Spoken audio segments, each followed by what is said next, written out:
welcome back.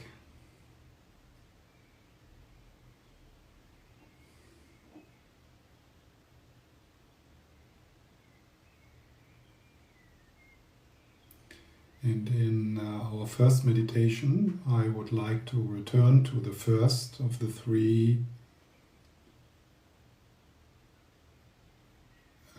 I will return to the first of the three ways to relate to chaos or uncertainty, which is to let go of struggling. And then I will go into the second, which is turning poison into medicine. So if there's questions, you can interrupt me after the meditation, but I will also give some space for question.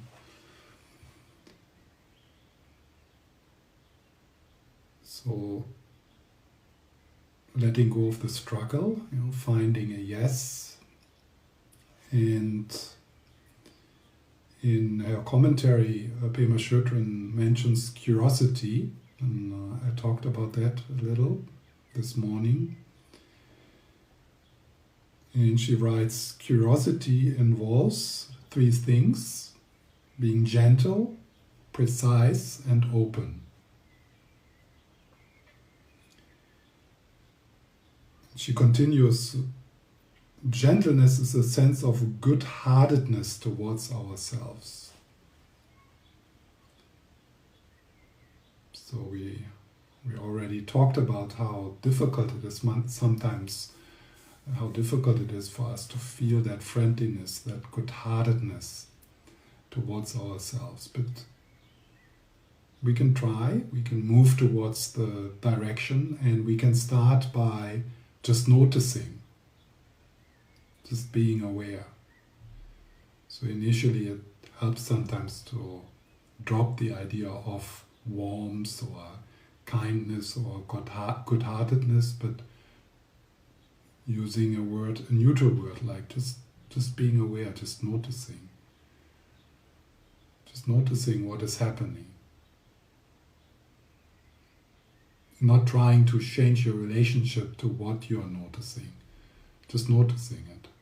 Just noticing in the same way you would notice a visual object, just looking at it, just being present. And then finding ways to bring some warmth into that noticing, some kindness. And one way is to call upon a mentor. Another is to use a sentence, a pointer like, I love myself. And if I hate myself, I love myself more, because I always deserve to be loved more, not less. And sometimes when we say I love myself, it almost feels like disgusting, or it feels like you just say it, but then you say it anyway. Just say it. I love myself. Without trying to answer the question, but how? So you just say, I love myself.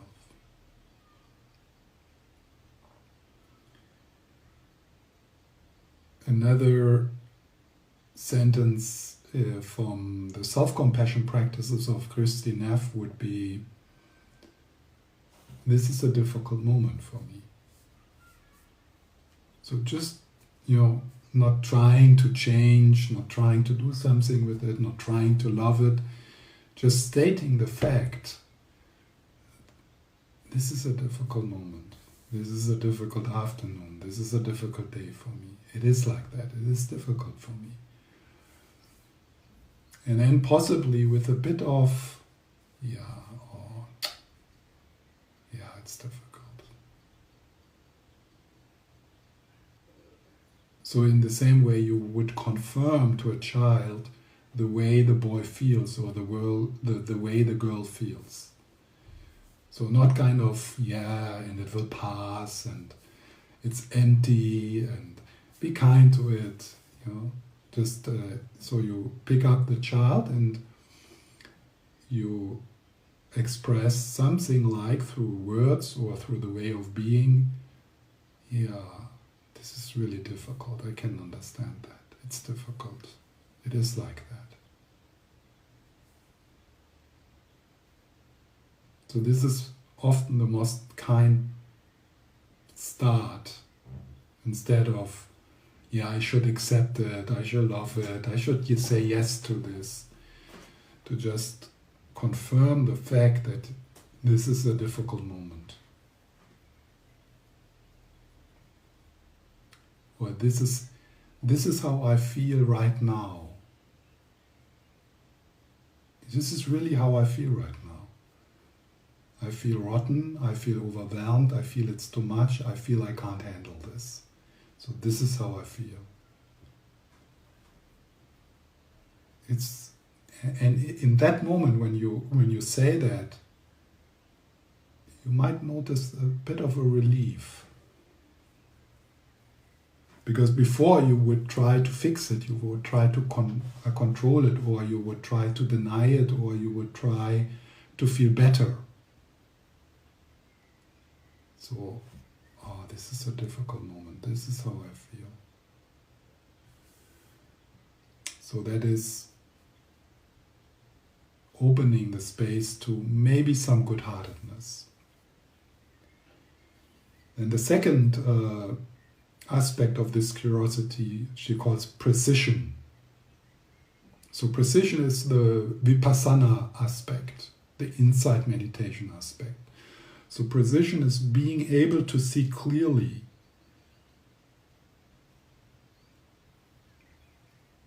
So so not only, oh, this is a difficult moment for me, but also really clearly looking at it. How does it feel to have a difficult moment? What is happening? What is happening in the felt sense of your body? What is happening in your thoughts? To look at it with as much as awakeness or clarity as possible, with as much as presence as possible.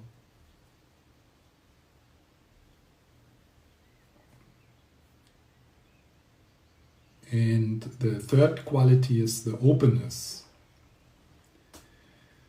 So here I like the image of the heart like the sky, or the body like a mountain. So this openness, like the sky is open to the thunderclouds and to the sunshine. To be inspired by an image like that. Body like a mountain, heart like the sky. So this being open involves a step backward, out of the stream of your experience. You become more aware that what you experience, that is objects of awareness. It's the stream of your experience, the stream of consciousness. So you're aware of that. You make a backward step, you step meta, you go meta. I am not my feelings because I'm aware of my feelings. I am not my thoughts because I'm aware of my thoughts. I'm not the sensations in my body because I am aware of them. So there's two, that which is aware and that which you're aware of. And getting a sense of what it means to be entangled and identified with the content. And with some aspects of our experience, that is easier. So sometimes with some aspects it's easier to make that backward step in the witness, in what is called witness consciousness or the observer eye. And it's like seeing our experience as a stream of consciousness, which contains the stream of sense data and what our conceptual mind does with it. to step out of it to the riverbank, yeah, to step out of it and to look at it. And then noticing, well, there's aspects within the stream which I'm more identified with. They are sticky. They really feel as if that is the position I'm looking from. They really feel, oh, this is who I am. My past, or what just has happened yesterday, which I'm aware of, that's not just an object, it's who I am. So we get entangled, and we get, instead of stepping backward and looking at it, we feel it's who we are, and we look from it. We don't look at it, we look from it. We put on the glasses of being a miserable person, or being someone who nobody loves, or whatever, and we look from it instead of looking at it.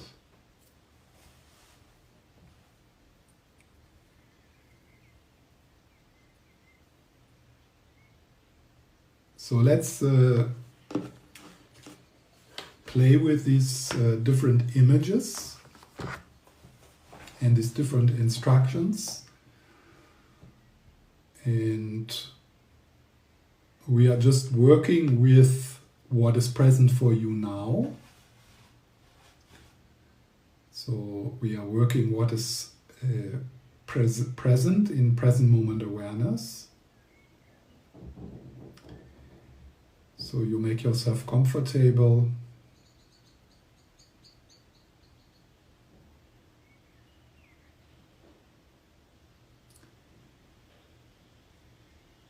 And if you like, you can close your eyes. If you keep your eyes open, leave them relaxed, an open gaze. And then you allow this shift from the head into the body.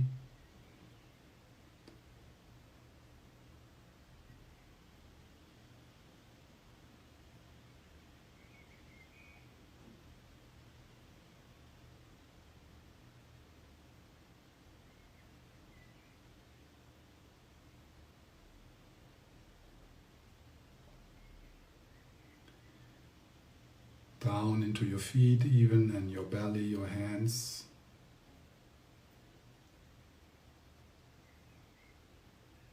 And it's effortless. So it is a letting go. Letting go of doing, of fixing, of controlling, interfering, manipulating.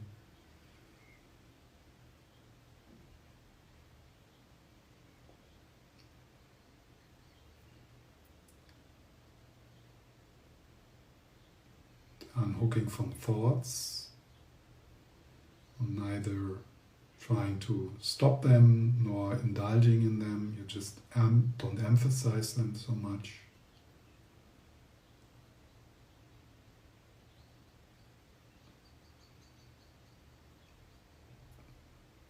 It might help to lightly place your awareness on the flow of the in and out breath. So with each in-breath, you slide into the body and you welcome, you let it be what is. And then with the out-breaths, there might be a possibility of releasing some of the struggles, some of the self-improvement projects, releasing the control freak.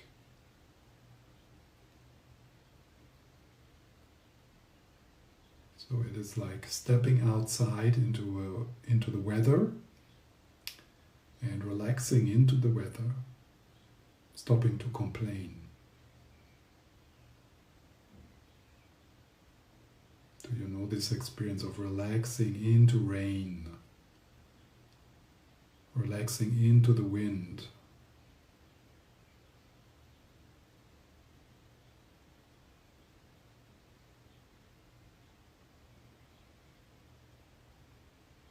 And then you rest.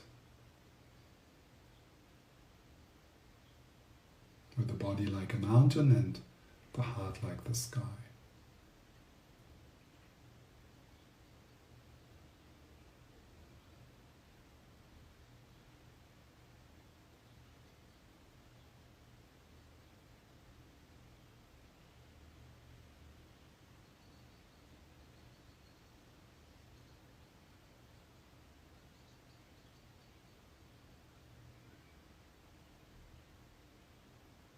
Maybe you notice that there's something emerging and you allow that to happen, neither focusing on it nor trying to do something with it.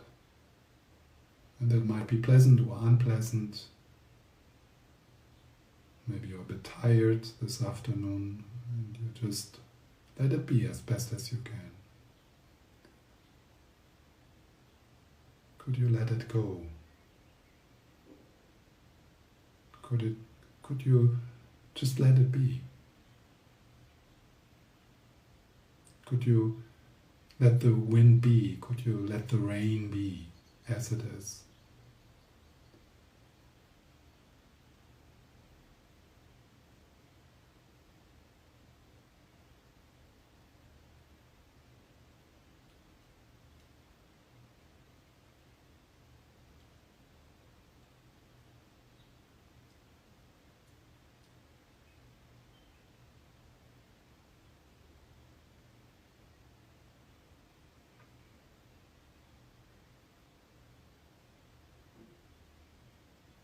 And then if you get entangled into the stream of thinking, you unhook again. Don't rely on thinking, try to rely on presence, on present moment awareness.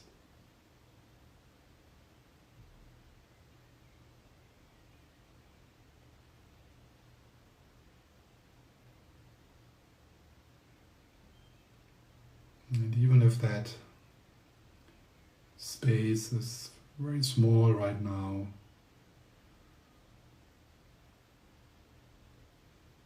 just gravitate towards silence, towards space, towards vastness.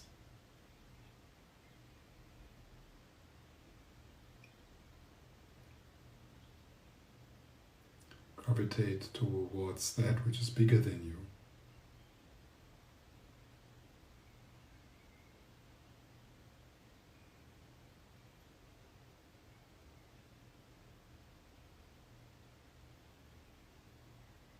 Spacious aliveness, present moment awareness.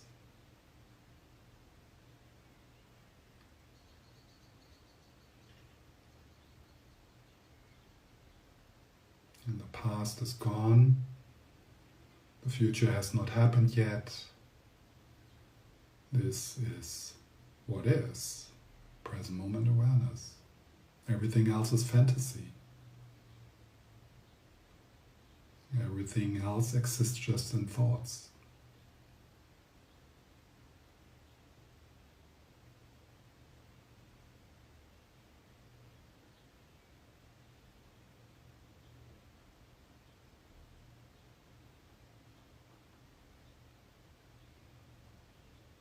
What is this moment without words, without stories, without memory? What is this moment without memory? What is really here?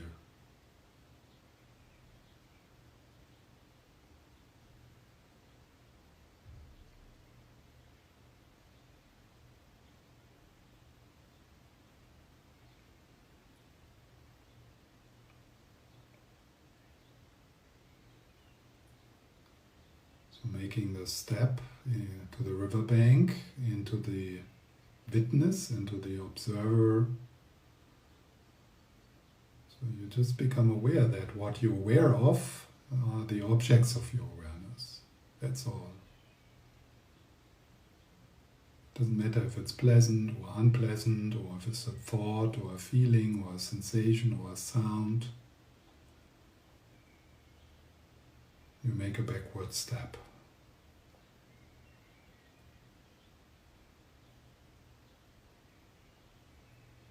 And you might notice that there's sometimes a stickiness towards certain aspect of your experience.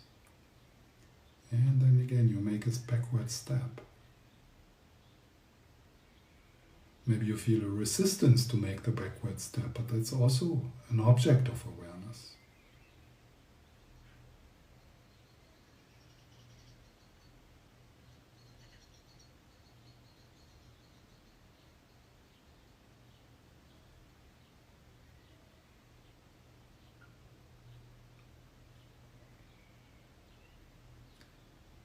So making the backward step and then just confirming, this is how I feel right now.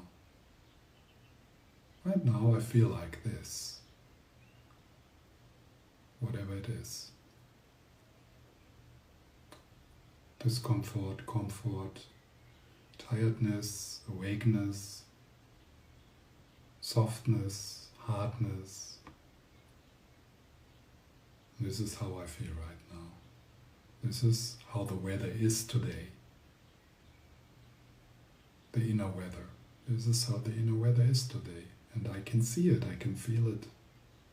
I notice it.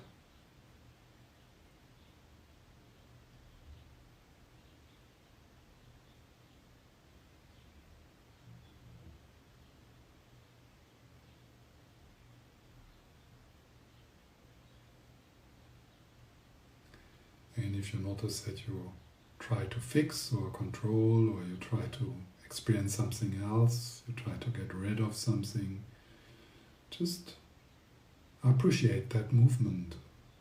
It's part of the river. This is what I'm doing. I'm trying to feel better. It's fine, it's okay, it's appropriate. This is how I feel. Make a backward step.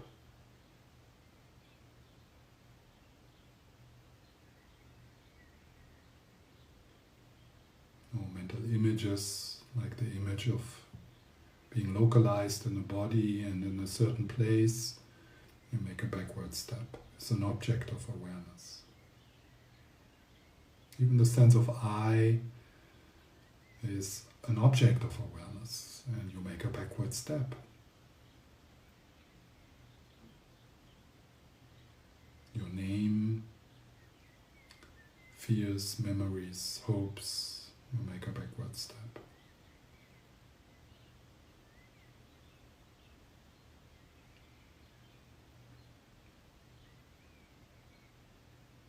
The body like a mountain and the heart like the sky.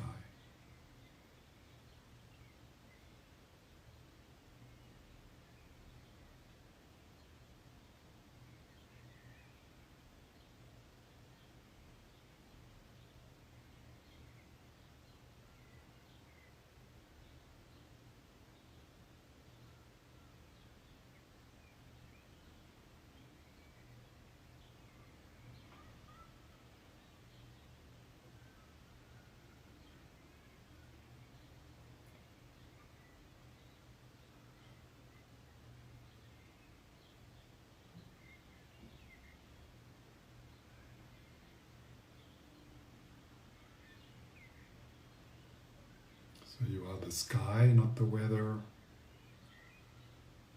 You're the screen, not the movie. You're not the reflection in the mirror, you are the mirror. You're not the drama, you are the stage, the space of the stage.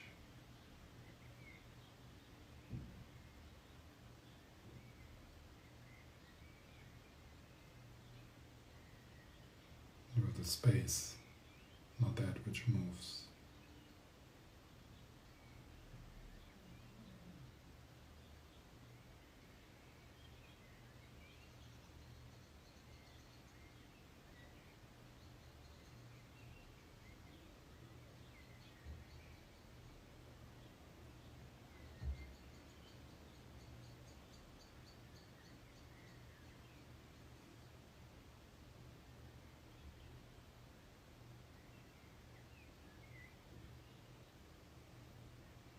And then the possibility of dropping me and mine,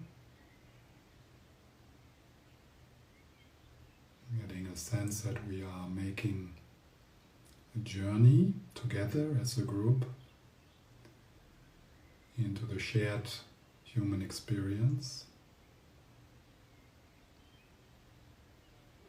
So we're doing this for all of us.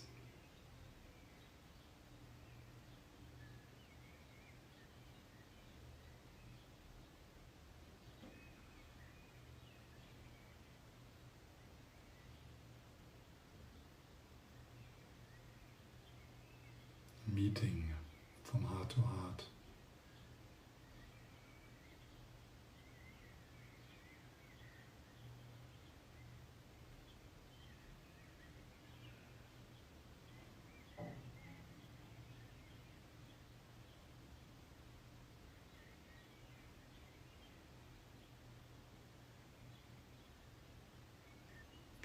And then noticing when you get entangled, when you get identified, you again make a backward step. I'm aware of being identified, I'm aware of being entangled.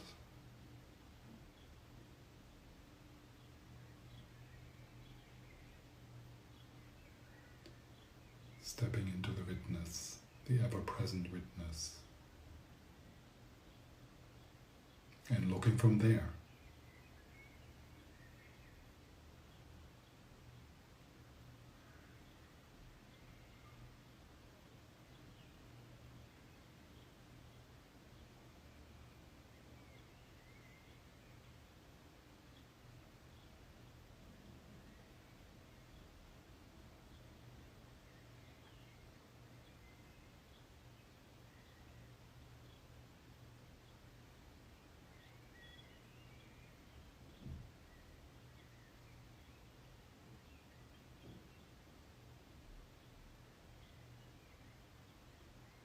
Lightly resting with the breath and breathing into, holding softly, touching gently,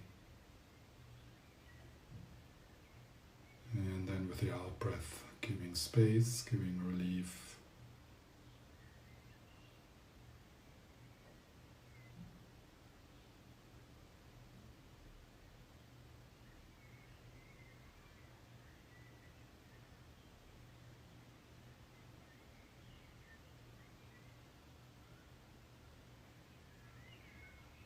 Letting go of the struggle and letting go of struggling with the struggle.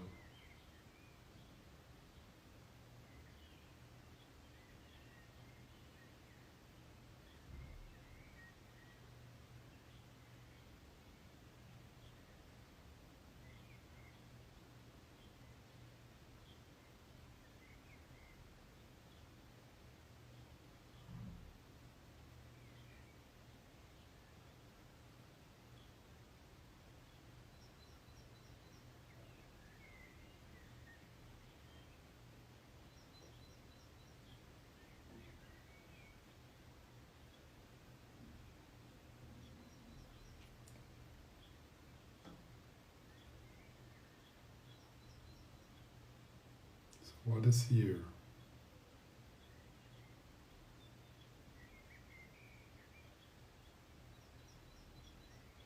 When there's no words.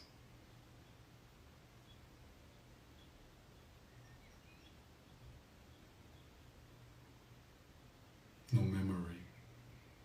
No projections.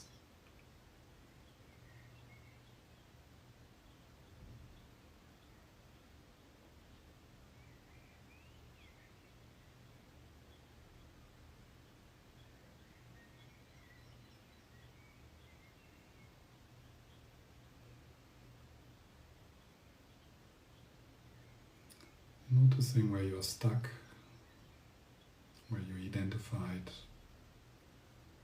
where you still believe in the labels and in the projections and the stories. Just noticing that. It's okay. That's what we do.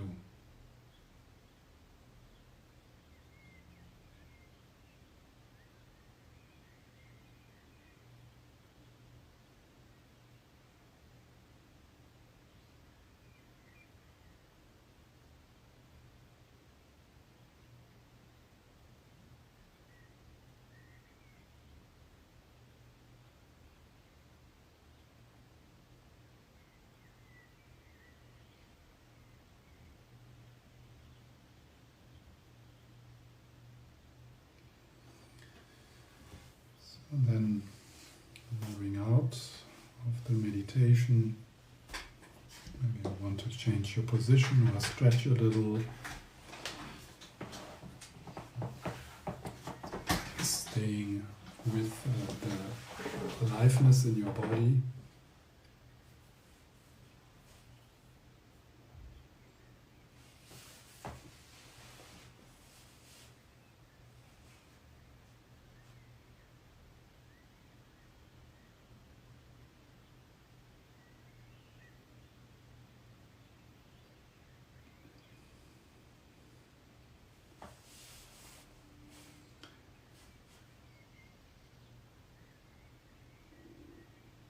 So, are there any questions about anything, about what we explored, or maybe also you want me to move into another direction? So you're very welcome to make comments. Oh, I have a question. It's regarding this text from Peter Fenner. I found that the text was really, it touched me really deeply, and especially with this sentence that he said that, yeah, of course, I know this is important to live your life, like this was the last day of life, but anyway, I didn't really manage to do it until they have this near-death experience, and then I can recognize this in myself also. This always comes something in between, like this hassle in life. I have to deal with this problem, or that comes in between. And then also, but what he says about what you've been giving, like unconditional to other people, and then it's like during the meditation yesterday, I had this. My evaluated what my I take some simple things, like I saved a bag or something, and it was like, what did I do with this bag? I just threw it out. Maybe someone who was like stepped on it, so I didn't really know this is not okay, because I didn't know if I saved it, so I had to do another thing, and then I came out, and then was my critical mind which came, and this like. And then all the things that I didn't do right also came up. So this is, yeah. So I think that's like, can you say something more about how to in both be more relaxed about it, but still like having this, like, this is real, we can die tomorrow, and yeah, so yeah.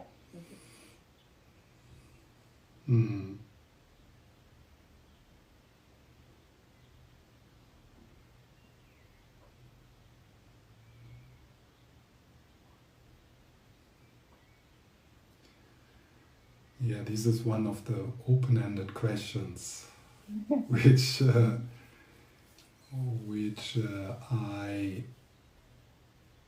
I try to live into, yeah, which I try to embody.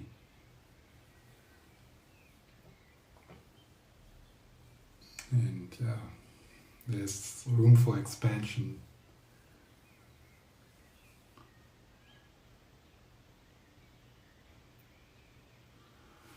It's very difficult to talk about this because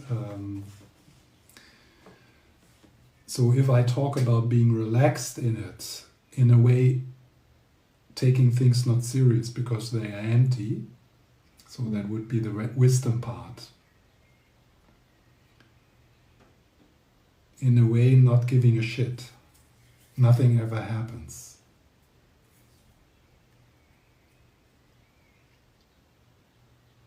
It's like a dream. We worry about last night's dream. Yeah, so we have a dream of losing a child, and then we wake up, and then we realize nothing ever happened. And of course, as soon as I say this, you already start to resist what I'm saying. Do you say the concentration camp never really happened and it's not serious. Climate change doesn't happen and it's not serious. And of course that's not what is being said, but that's what we hear, because we have this idea that in order for things to be valuable, they need to be real, they need to exist, they need to be what they think, they need to be in the way they appear to us.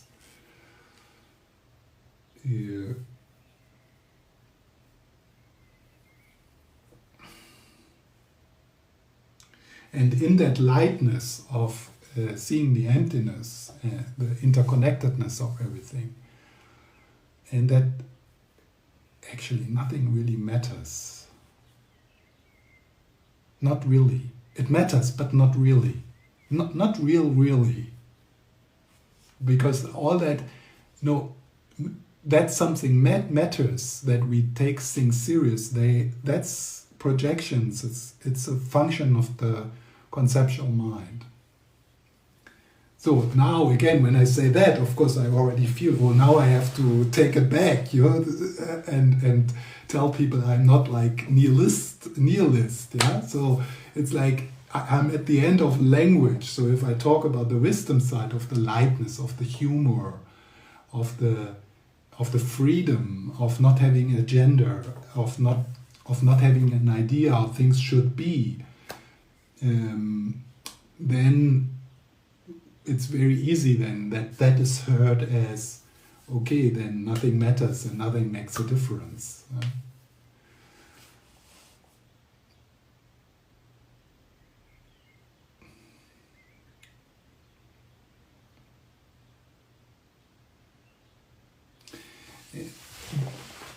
Like a danger or like a possible trap in emphasizing the emptiness part too much is to not to fall into a certain complacency, yeah.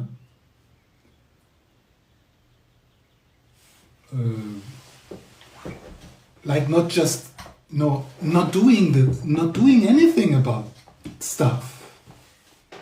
Not trying to save the pigs.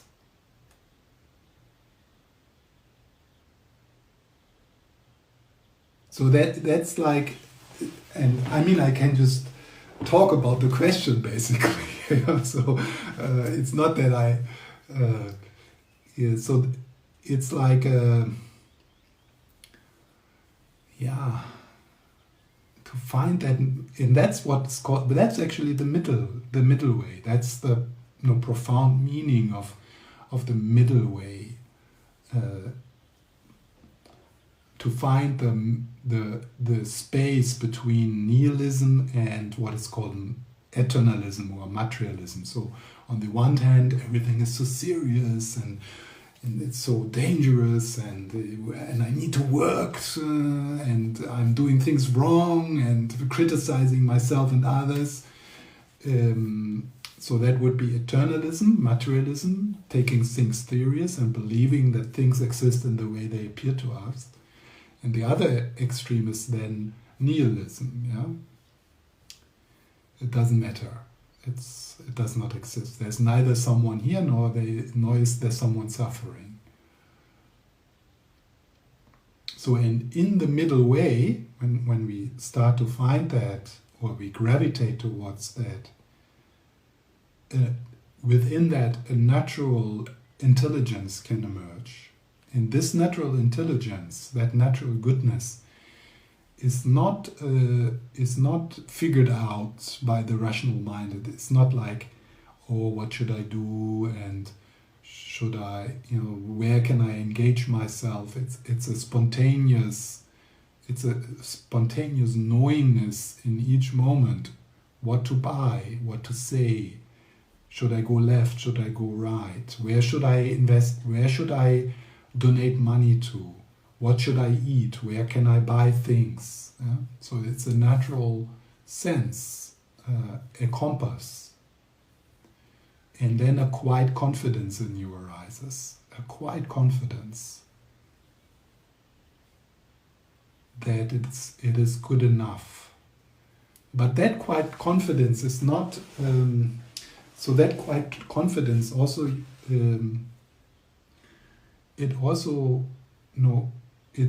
it's also looking for the information. I mean, being interested. So what is good to eat and when, and what to buy and when and where, and how can I know where should I spend my money? How can I travel?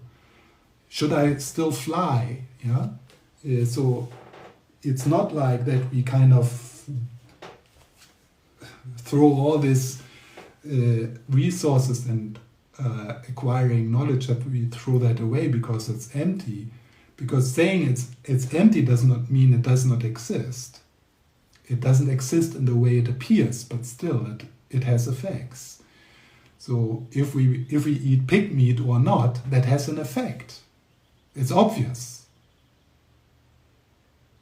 And to continue to eat pig meat and to call yourself a practitioner, that's a joke. It's really a joke. I mean, there's nothing to debate about. I mean, my niece, she was 4 year old, and she figured that out by herself. It's a very clear. I don't think there's something to debate about. And then there's, of course, more complex things. Yeah? And I don't have the answers, because the world is so complex. And then sometimes I think, it's good to buy organic tomatoes from Spain, but then you find out, wow, it's much better to go to the local farmer, and he's not organic, but still, in the end, there's less harm being done. So it is complex. And then the insight into emptiness brings a lightness into it, a humor,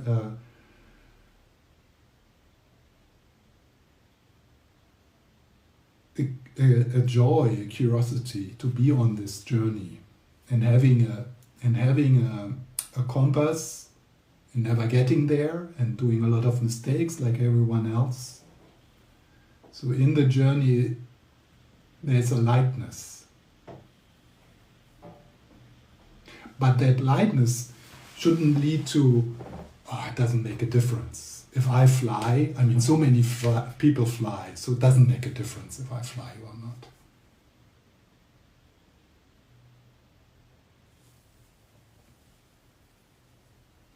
But definitely our practice, I think, and of course,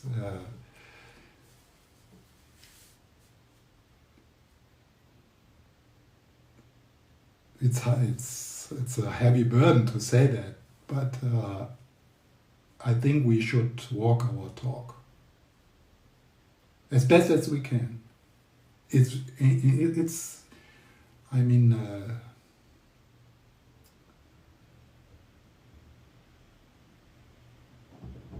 I think one can walk your talk without being like a fundamentalist and bitter and judgmental towards others who don't do it, and with a gentleness and warmth and kindness in your heart towards yourself and other people. So not starting to hate the pig eaters, but to love them. To love the pig eaters and the pigs.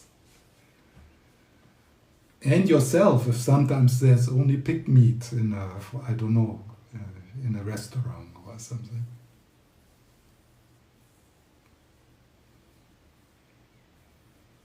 I'm using pigs as an example because I like them really. They are incredibly intelligent. I mean, they are much more intelligent than dogs. And much more social and much more sensitive than any dog. And forget the cats. I mean, they're so stupid compared to. I mean, we should eat our cats and dogs instead of the pigs, and have the pigs at home.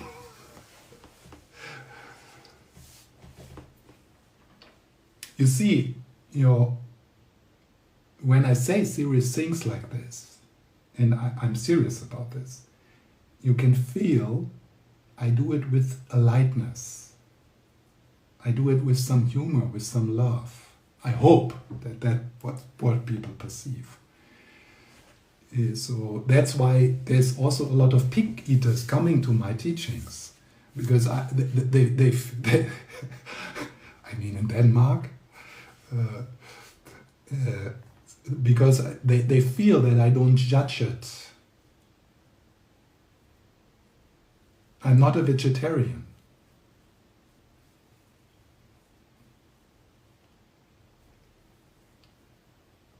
I mean, I don't eat meat, but I'm not a vegetarian.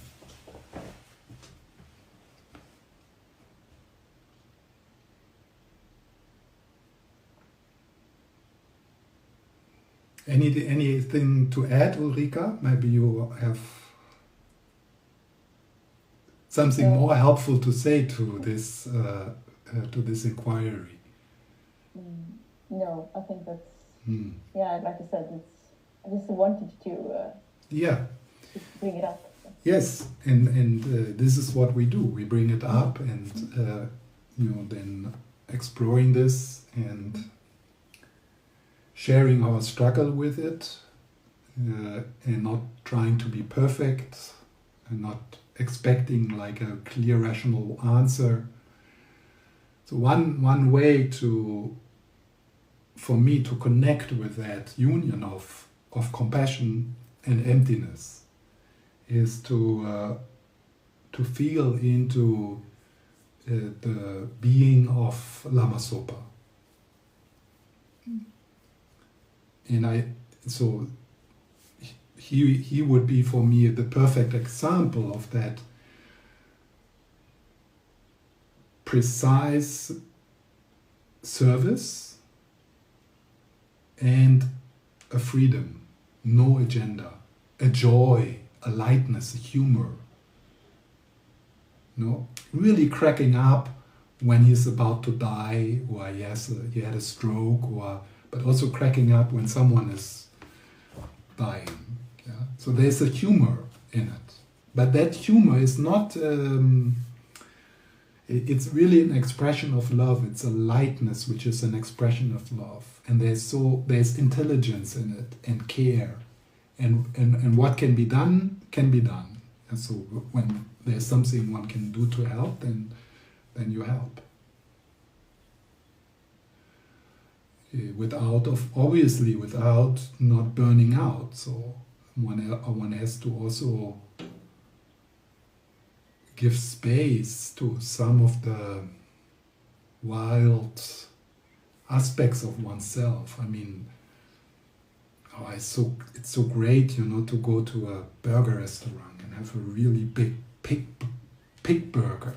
I mean, so this guy in me, that part in me, also needs some space to run around.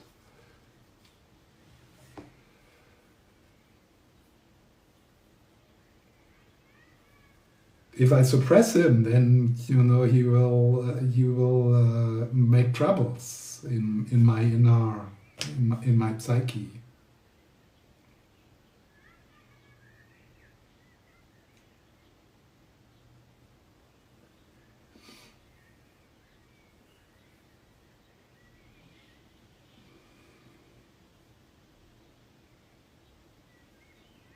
It's quite amazing how serious we take all this. I mean, it's amazing. Particularly knowing that we are going to die soon.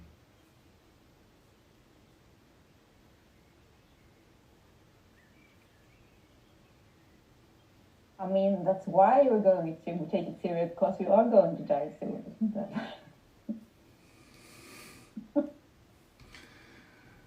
Yes. Yeah.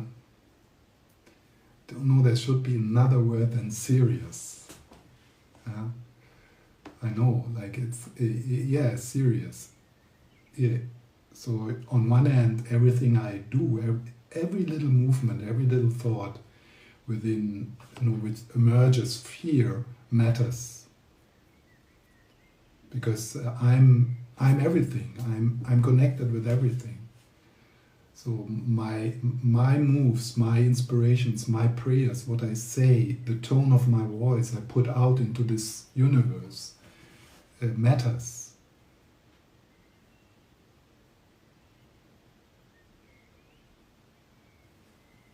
Okay, there's a question? Yeah. Yeah. You go first, Hjalte. Yeah. Can you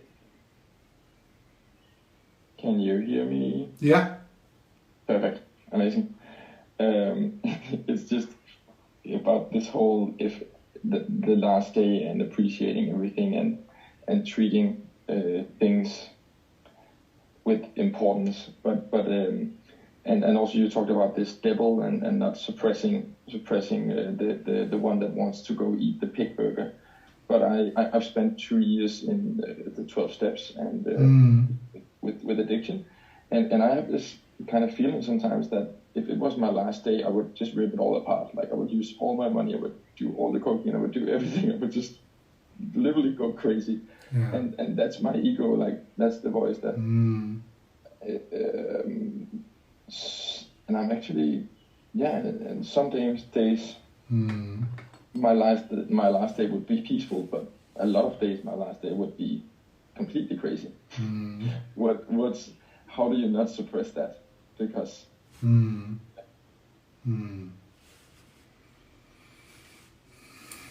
yeah, I have had the same thought sometimes when I think about my last day.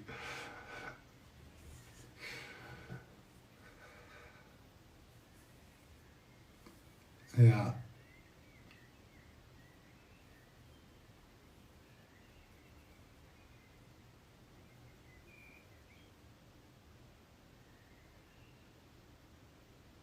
So maybe one possible direction here would be to see within the Buddhist teachings, to see the gradual approach in the Buddhist teachings.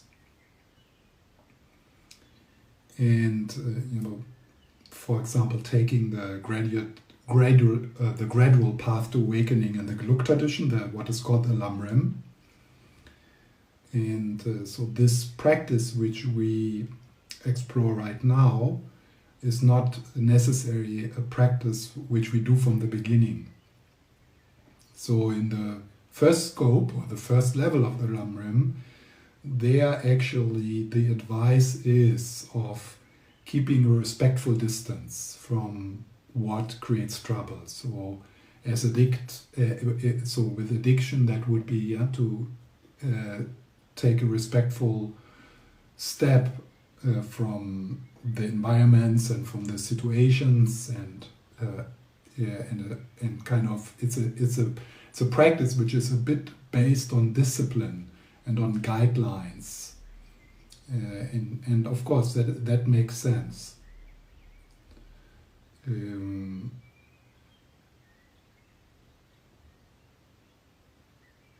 In a more Mahayana point of view, a tantric view, which is not the first, it's not the groundwork.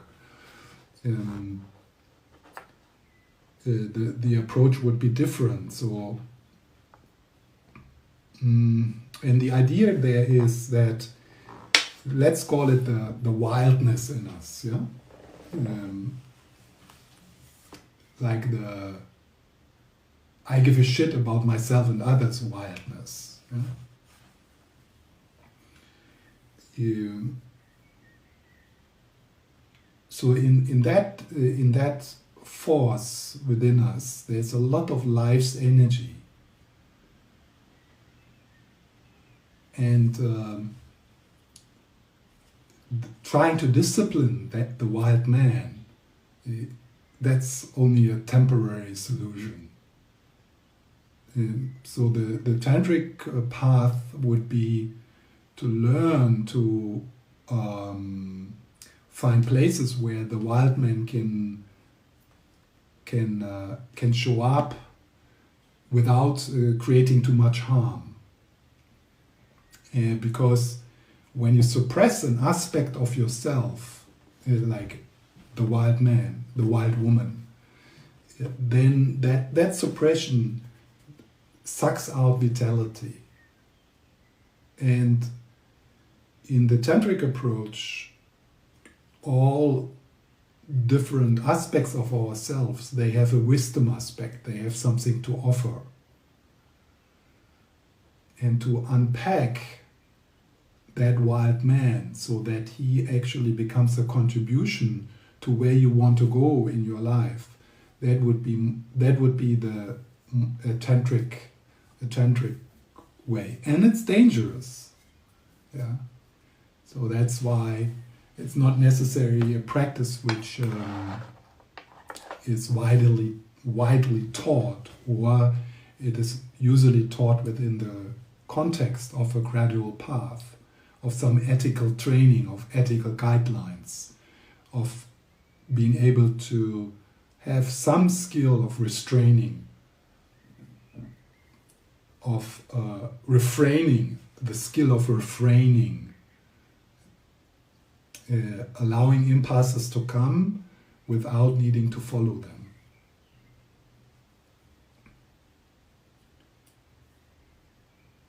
So what would be a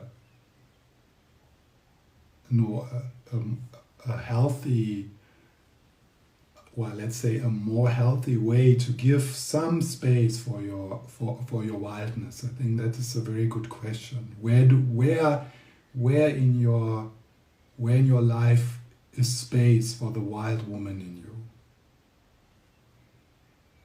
Where can she run and dance and show her beauty and vitality? Yeah.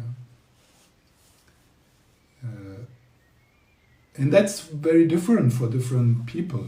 I'm not talking about a certain style, or also we all have different different styles. But I think suppressing and judging her, that would be only a provisional place to be.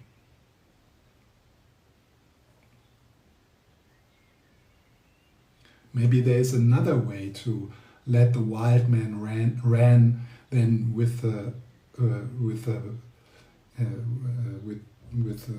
500 grams of cokes. Yeah, so maybe there's another way for the wild man to run, and buy yourself a motorbike and a leather jacket or something, or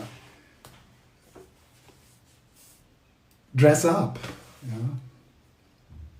Go into martial art, or I don't know. So very different things.